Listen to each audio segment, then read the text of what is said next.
यहाँ पर क्यों अपराजिता सारंगी, श्रीमती अपराजिता सारंगी।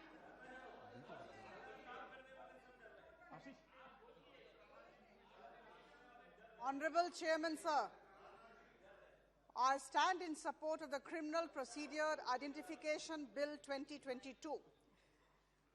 And at the outset, I would like to quote our Honorable Prime Minister Modi. He had said, "Convergence of technology and the judicial system is the need of the hour. We need to go digital. The dissemination of legal knowledge to the common man will go a long way in improving the law and order situation in the country." Sir, I would like to emphasize here in this August House that the USP of Prime Minister Modi's government is its ability to keep pace with the changing times. This is a government with new approach, with new thinking. यह अभिनव सोच वाली सरकार है, यह नई सोच वाली सरकार है, यह समय बदलते हुए समय के साथ कदम मिलाकर चलने वाली सरकार है. And therefore, sir, I stand here to argue in favor of the Criminal Procedure Identification Bill 2022. As we are all aware, and everybody has been saying this, at the cost of being repetitive, I would say that this is a new and expanded form of the Identification of Prisoners Act 1920. We are all aware of the Act of 1920. Its objective was to facilitate the identification of criminals and suspected criminals through procurement of evidence. It talked of three kinds of measurements, three kinds of evidence: footprints, fingerprints, and of course, photographs. Sir, it's pertinent to mention here that the Law Commission, in its 87th report, in fact, candidly said that the Act of 1920 deserved amendment or replacement. Sir, it was of the view that there were only three kinds of measurements, and this was a British law, 102 years old, and it was not in line with digitization and the new age technology. So the obsoleteness of the law can be gauged by the fact that there has been increased crime rate in the country and marginal increment in the conviction rate. Sir, I would just like to bring in some figures from the National Crime Record Bureau. NCRB brings up reports, and as per the NCRB report, I would like to inform this August House that 7,50,000 cases in a year had been closed by the police in the last 5 years, had been closed by the police every year on an average due to want of evidence, due to lack of evidence. So I come from Odisha, and I would definitely like to quote figures pertaining to Odisha that we got from the NCRB report. Sir, in 2020, 244% increase was registered in Odisha alone with regard to the number of cases which had been closed by the police because of lack of evidence. And this figure was 38%. This percentage was just 38 in 2019. So a leap from 38% to 244%, 2019, 2020. This is the NCRB report. Because of lack of evidence, the police had to close the cases. The Act of 1920 is very rigid and narrow, and therefore the need to have this particular act. This bill, once it becomes act, the Act of 1920 will stand repealed, and we are not going for any amendment, we are going for replacement. Sir, we are aware of the main features of the proposed bill of 2022.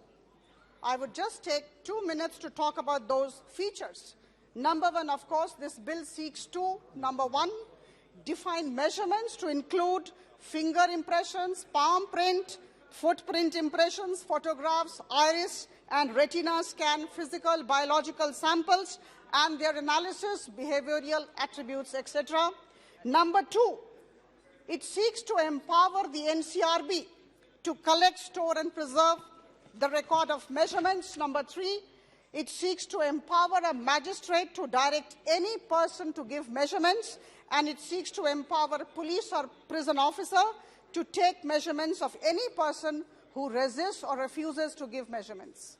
Sir, I would definitely like to bring to the knowledge of the House, or rather remind them as to what our Honorable Home Minister just said.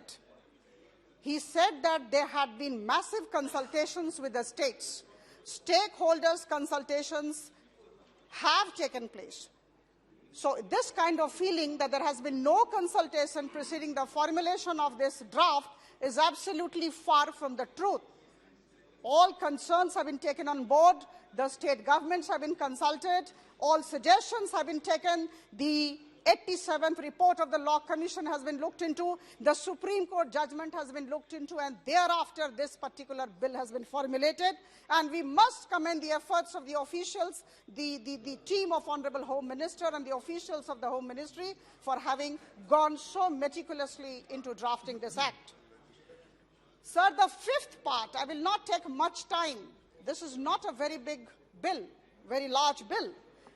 The fifth thing, sir, this particular bill is not just coming up in India. This act is not just coming up in India with the expansion of the list of measurements. This is there in UK, US, Australia, and Canada. So we have drawn upon those countries also. Sir, number 5.